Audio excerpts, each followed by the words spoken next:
Pemirsa, sesar Cimandiri memang sudah beberapa kali menimbulkan gempa yang cukup besar. Dalam satu abad ini setidaknya sudah 7 kali gempa bumi besar pernah tercatat oleh BMKG.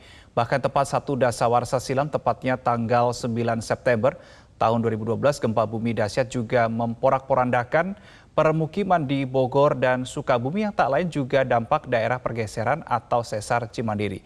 Kita akan membahasnya bersama dengan peneliti geodesi dan geomatika Institut Teknologi Bandung, Heri Andreas, pagi hari ini. Selamat pagi, Pak Heri, salam sehat. Pagi, Mas. Ya. Baik, Pak Heri, kalau kita melihat tren gempa yang disebabkan adanya dari aktivitas sesar Cimandiri ini, sebetulnya kriteria atau karakteristik seperti apa yang dimiliki oleh sesar Cimandiri ini, Pak Heri? Ya, jadi sesar Cimandiri itu sudah terdefinisi dengan baik ya. Keberadaannya sudah dipetakan, kemudian karena sifatnya gempa itu berulang gitu ya. Catatan gempanya itu ada ya. Tadi lihat Bu Dwi Korita kan sudah sampaikan bahwa periodisasinya cukup cepat ya, 20 tahunan, mungkin ya ada yang sampai 100 tahunan ya. Jadi si sesar Cimandiri ini sudah terdefinisi dengan baik, potensinya ada ya, meskipun kemarin kejadiannya lebih agak ke utara ya, itu bisa saja itu segmen dari Cimandiri juga. Nah, kemudian dari potensi yang ada itu sudah ada juga peta, kita biasa bilang tuh shaking map gitu ya, kira-kira nanti intensitas goncangannya akan seperti apa gitu ya. Itu juga sudah terdefinisi dengan baik. Nah, seharusnya dari situ kita sudah bisa melakukan upaya mitigasi bahwa kita berdiri di atas sumber gempa yang bisa dangkal gempanya. Kemudian juga nanti karakteristik batuannya juga sebenarnya teman-teman geologi sudah petakan ya, bahwa ini geologi kuarter, kemudian topografinya itu juga curam, bisa terjadi longsor. Nah, harusnya setelah itu kita bisa melakukan mitigasi atau adaptasi berupa mempersiapkan bangunan itu tahan gempa gitu ya. Nah, tetapi apa yang terjadi di lapangan kelihatannya ya mungkin dari potensi yang ada yang sudah dibuatkan peta resikonya. Nah, rumah-rumah ini masih belum punya standar untuk tahan gempa ya, sehingga tentu saja dengan lokasi yang dekat dengan sumbernya dan sumbernya dangkal, meskipun 5,6 itu kan medium scale gitu ya, itu kerusakannya jadi cukup parah gitu ya.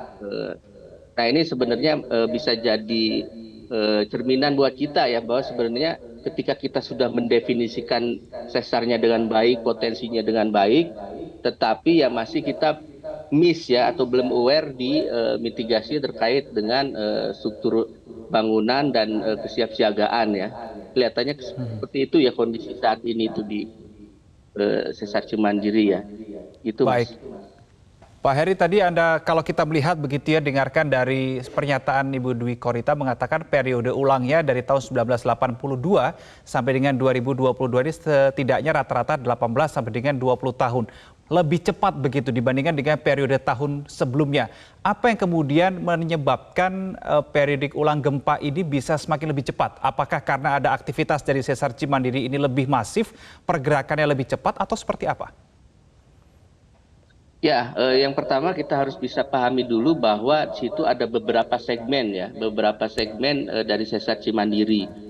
Nah, gempa terjadi dalam periodisasi yang terlihat begitu cepat, itu juga tidak terjadi pada segmen yang sama ya, tetapi segmen-segmen yang berbeda ya. Sehingga seperti misalnya yang sekarang yang di sebelah utaranya sesar Cimandiri yang dekat Cianjur ini ya mungkin itu segmen yang baru yang 20 tahun lalu tidak di situ gitu ya. Nah, tetapi memang energi gempa sekarang ini karena sesar Cimandiri itu kita bisa bilang dia anaknya dari megatrust gitu ya, yang di selatan Jawa Barat, Banten. Nah, ketika aktivitas akumulasi energi di megatrust saat ini kan ada di ujung siklus kegempaan ya, atau earthquake cycle.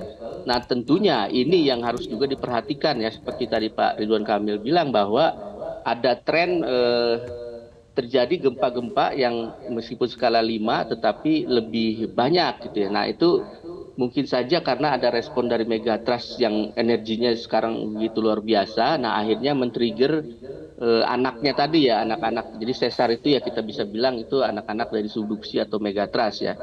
Nah jadi memang eh, bisa jadi ada pengaruh dari Megatrust ya, kemudian memang ya si sesar Cimandiri ini periodisasinya ya periodisasi yang tidak terlalu lama ya.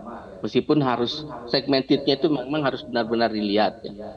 Tapi setidaknya ya kita harus aware bahwa ya ada sesuatu yang mendorong saat ini ya lebih dari selatan ya. Seperti itu Mas. Kalau kita lihat di hari Selasa saja, Pak Heri, untuk aftershock atau gempa susulan ini masih seringkali terjadi meskipun dengan magnitudo yang tidak terlalu besar. Di bawah 3 magnitudonya 2,4, 2,6, 2,8 begitu. Nah, apakah memang dari aftershock atau gempa susulan ini masih akan terus terjadi, dan kalau akan terus terjadi ini sampai berapa lama Pak Heri kira-kira? Ya, kalau kita berbicara aftershock dari suatu gempa ya, secara teorinya itu pasti akan berkurang terus energinya ya. Dan kalau dari catatan BMKG ya, dari beberapa hari terakhir memang intensitasnya berkurang, kemudian juga magnitudenya juga berkurang gitu ya. Tadi seperti Bu Dwi Korita sampaikan, mungkin dalam seminggu aftershocknya ini selesai ya dan tidak usah dikhawatirkan. Dari gempa di segmen itu iya ya. Jadi aftershock itu secara teorinya itu pasti akan tidak lebih dari gempa utama. Nah, tapi ada hal menarik di sini ya yang juga peneliti juga sangat concern bahwa ketika segmen-segmen lain atau ada sesar lainnya, sesar tetangganya yang sekarang ini akumulasi energinya juga dimungkinkan cukup besar. Nah, itu ada teori bahwa suatu gempa bisa men-trigger gempa lainnya. Dan kita sudah punya contoh kasusnya waktu di Lombok ya. Selang tidak begitu lama ada gempa baru ya di sebelah timurnya dan kemudian ada gempa baru di sebelah baratnya ya. Jadi ada istilahnya ada doublet dan triplet. Nah, ini sebenarnya yang dikhawatirkan ya bahwa kalau terkait sesar Cimandiri yang sekarang yang sudah rilis, aftershocknya sudah tidak usah dikhawatirkan. Tetapi kalau ini memicu tetangganya, nah ini yang kita khawatirkan. Tetapi kita juga pemetaannya belum begitu jelas juga ya. Apakah misalnya sesar Lembang sekarang memang aktivitasnya atau energinya besar di situ. Kemudian kita punya Baribis, ada Garsela gitu ya. Nah ini sebenarnya yang belum bisa dipetakan ya. Jadi ada mekanisme stress transfer di situ. Kemudian ada tadi ya gempa memicu gempa lainnya, bahkan gempa kan bisa juga memicu aktivitas gunung api. Nah, ini sih sebenarnya concern kita ya, tetapi ya mudah-mudahan tidak lah ya, mudah-mudahan bahwa ini hanya single earthquake, kemudian dengan aftershock yang rilis energinya makin lemah, seminggu kemudian tadi ya doanya Bu Dwi Korita ya mudah-mudahan beres selesai gitu ya. Itu harapan kita ya. Seperti itu Mas. Menarik Pak Heri, tadi ketika Anda singgung soal gempa di Lombok tahun 2018 ya, kejadian pertama ini tepatnya berada di kawasan Sembalun, alun-alun Sembalun, kemudian berikutnya di kawasan Kabupaten Lombok Utara. Nah di kejadian yang kedua di Kabupaten Lombok Utara ini menariknya juga ada 2 kali kegempaan yang magnitudenya cukup besar begitu. Nah belajar dari pengalaman di gempa Lombok, Pak Heri, apakah memang gempa di Cianjur ini ketika ada gempa utama bermagnitudo 5,6 tadi seperti Anda bilang bisa men-trigger gempa lainnya dengan magnitudo yang cukup besar ini, apa yang harus segera dipetakan oleh BMKG ataupun instansi terkait? Apakah memang harus dilakukan, aktivitas sesar Cimandiri ini di bagian Cianjur ternyata juga men-trigger di segmen atau di sesar lainnya begitu? Apa yang harus dilakukan?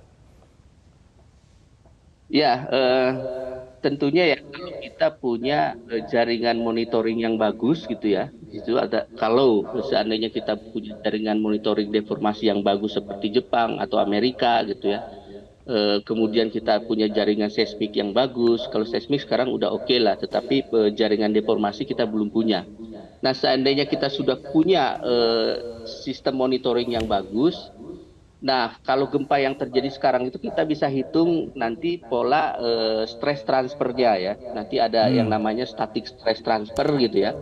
Nah, kemudian sesar-sesar tetangga itu seperti apa akumulasi yang terjadi sekarang energinya itu bisa dipetakan seandainya kita punya jaringan yang bagus ya. Misalnya sekarang sesar Lembang, apakah misalnya energinya besar di situ gitu ya, kemudian juga ada sesar Baribis dan ada sesar lainnya. Nah kalau itu sudah terpetakan, itu kita bisa tahu ini arahnya kemana, akan meningkatkan resiko gitu ya. Nah tetapi ya sayangnya di kita belum ya.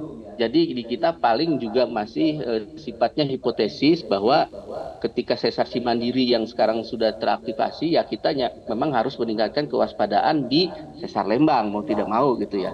Dan sesar Baribis karena sesar Lembang secara aktivitasnya atau sesarnya apakah aktif ya gitu ya. Baribis apakah aktif ya. Tapi sekarang ini apakah akumulasinya sedang terjadi luar biasa di situ, itu yang kita masih buta ya. Tetapi ya untuk awareness tidak ada salahnya bahwa sekarang kita harus lebih waspada di sesar Lembang, lebih waspada di sesar Baribis ya dan juga Garsela ya di selatan Garut ya. Sehingga dengan hipotesis juga harus cukup ketika nanti kesiapsiagaan ditingkatkan di situ gitu ya, ada mitigasi nanti yang sifatnya struktural non struktural kita lakukan ya, terutama arahnya saat ini ke non struktural ya, bagaimana meningkatkan awareness, kemudian bagaimana bahwa orang bisa paham ya semua orang tentang potensi gempa gitu ya, kalau ada gempa nanti harus lari keluar atau ke bawah meja. Nah mungkin awareness itu ditingkatkan ya, ini akan menjadi hal yang bagus ya. Baik, terima kasih peneliti geodesi dan geomatika Institut Teknologi Bandung, Heri Andreas sudah bergabung bersama kami di Breaking News Metro TV. Salam sehat Pak Heri.